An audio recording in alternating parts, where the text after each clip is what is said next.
मेरठ की कातिल मुस्कान का खौफ जहन से उतरा भी नहीं था कि इसी शहर की फिजा में हत्यारन रविता ने फिर से जहर घोल दिया है। रिश्तों की इस कलंक कथा, इसमें धोखा है, फरेब है, बेवफाई है, जालसाजी है और एक खौफनाक जहरीली साजिश भी है जिसकी भेंट अमित चढ़ गया। और इस पूरे खूनी खेल की शुरुआत हुई पति पत्नी और वो से।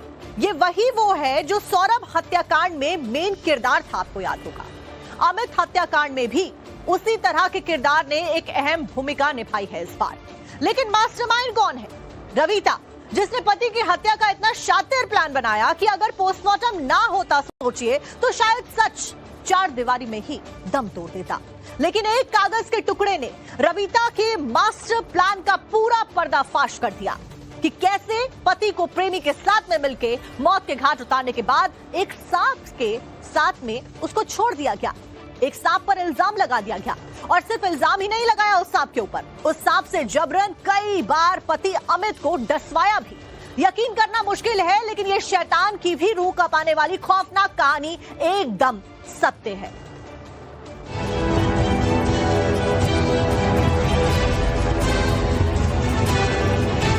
हत्या वैसे गला दबाया उसको। तो रविता के साथ ही वो बहुत ज्यादा गलत व्यवहार करता था।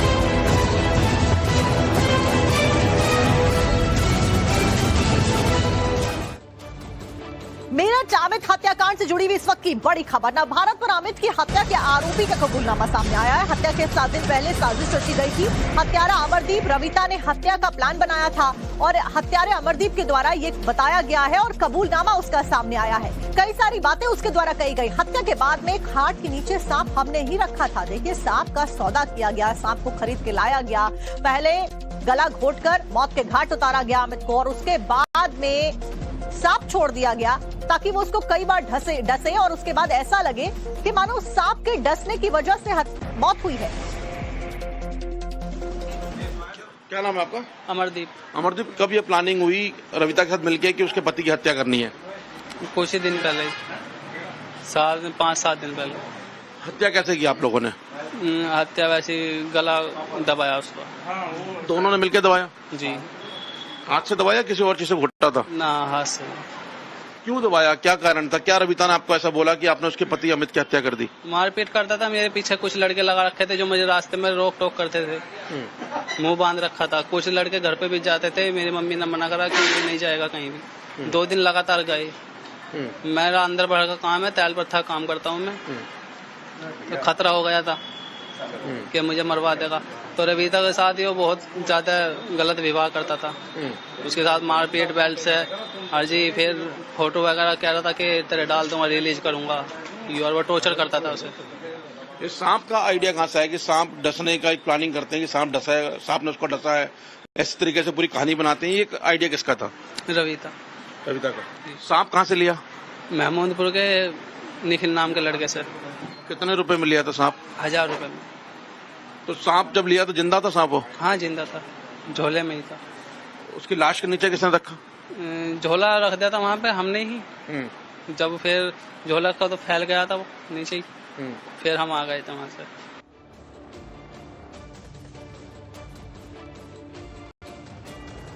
तो देखिए, आपने सुना कि किस तरीके से एक मास्टर प्लान तैयार किया जाता है।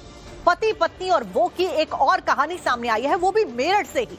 और इस कहानी के सामने आने के बाद में लोग काफी ज्यादा दहशत में भी नजर आ रहे हैं, क्योंकि एक बड़ा प्लान तैयार किया गया। पति की हत्या की साजिश रची, वो भी किसी और ने नहीं, 7 जन्मों की कसम खाने वाली उसकी पत्नी ने ही इस साजिश को रचा और अपने प्रेमी के साथ मिलकर पति को मौत की नींद सुला दिया। और अब आपको बताते हैं परत दर परत कि कैसे हत्याकांड का खुलासा हुआ। खाट पर अमित का शव बरामद हुआ था। डेड बॉडी के ठीक नीचे एक सांप था और हैरानी की बात यह थी कि शव पर 10 बार डसने के निशान मिले हैं।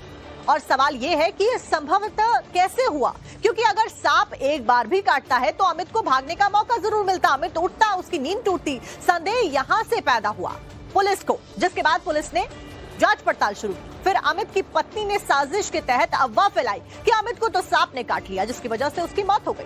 परिवार, रिश्तेदार समेत तमाम लोगों ने इसको सच भी मान लिया। हालांकि जब अमित के शव का पोस्टमार्टम किया गया पुलिस के द्वारा, क्योंकि पुलिस को संदेह हो गया था, तो पोस्टमार्टम रिपोर्ट में ये सनसनीखेज खुलासे होने लगे और सब दंग रह गए। रिपोर्ट में सामने आया कि जहर से नहीं, गला घोटने की वजह से मौत हुई है और उसकी मौत कोई साजिश के तहत की गई है और हत्या का प्लान रचा गया है। और जब पुलिस इस मामले की तह तक पहुंची तो ये सामने आ गया कि पत्नी ने प्रेमी के साथ मिलकर इस हत्याकांड को अंजाम दिया। जिस गांव में अमित की हत्या की गई, उस गांव के प्रधान हमारे साथ हैं। क्या नाम है आपका? मेरा दीपक कुमार नाम है। दीपक जी, कौन सा गांव है आपका और ये अमित वहाँ पे कब से रहता था? गांव का नाम अकबरपुर सादात है। ये तहसील मावना, जिला मेरठ में पड़ता है। और अमित उसी गांव का रहने वाला है। बचपन से वहीं पैदा हुआ, वहीं का रहने वाला है। अमित भी वहीं का रहने वाला है और ये लड़का जो जिसका नाम इसमें आया हत्याकांड में, अमरदीप, वो भी यहीं का रहने वाला है।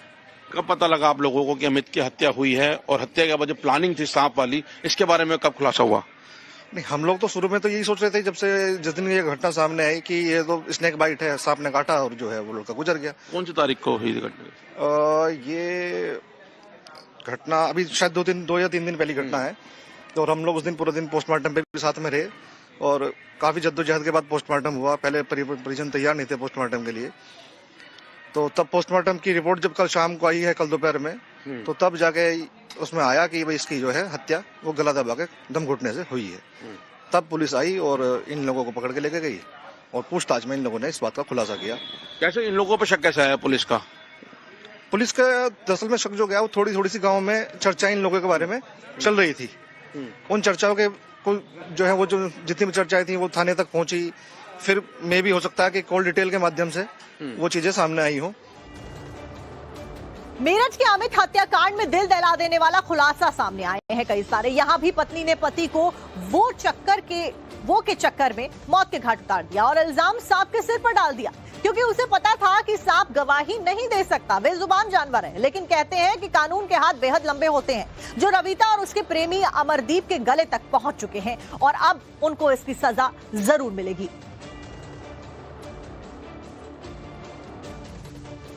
और सिर्फ एक पत्नी ने ही अकेले सब कुछ नहीं किया था। आप सोच रहे होंगे कि पत्नी ने अपने पति को मौत की नींद सुला दिया, ऐसा बिल्कुल भी नहीं है। इसके पीछे कई सारे लोग मौजूद थे। एक एक करके अब आपको उन लोगों के बारे में भी बता देते हैं कि पत्नी रविता के साथ में आखिरकार कौन कौन से कैरेक्टर्स इसमें थे।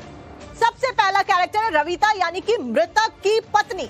इसी ने सपेरे से सांप खरीदा था और प्लान बनाया था। गला घोटने के बाद में सांप को छोड़ दिया गया। अफवाह फैलाई गई कि नाग ने जान ले ली पति की और लोग मान भी गए।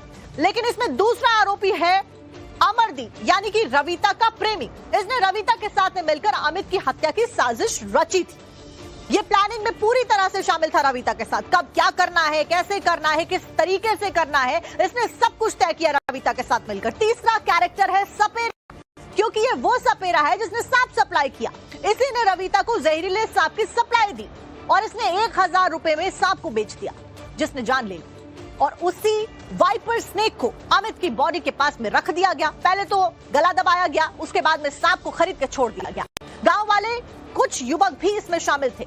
इतने बड़े हत्याकांड को अकेले अंजाम नहीं दिया गया। रविता की जान पहचान वाले 2 लड़के पकड़े गए हैं, जो कि उसी गांव के रहने वाले बताए जा रहे हैं। पूछताछ में इन दोनों लड़कों ने अपना गुनाह भी कबूल कर लिया है। इन्होंने बताया कि ये मिलकर प्लान किया गया था और ये सभी लोग इस हत्याकांड में शामिल थे। पुलिस अब इनसे तहकीकात कर रही है। अमित कुमार नामक व्यक्ति का 2 दिन पूर्व मृत अवस्था में वो पड़े थे। उनका पोस्टमार्टम करवाया गया। आरंभ में उनके साथ बगल में सांप भी था, तो आरंभ में आरोप लगाया गया था कि सांप सर्पदंश से ये मृत्यु हुई होगी। आज पोस्टमार्टम रिपोर्ट आई है, उसमें थ्रॉटलिंग आया है, जो गला कह लीजिए कि सांस फूलने से मृत्यु होती है।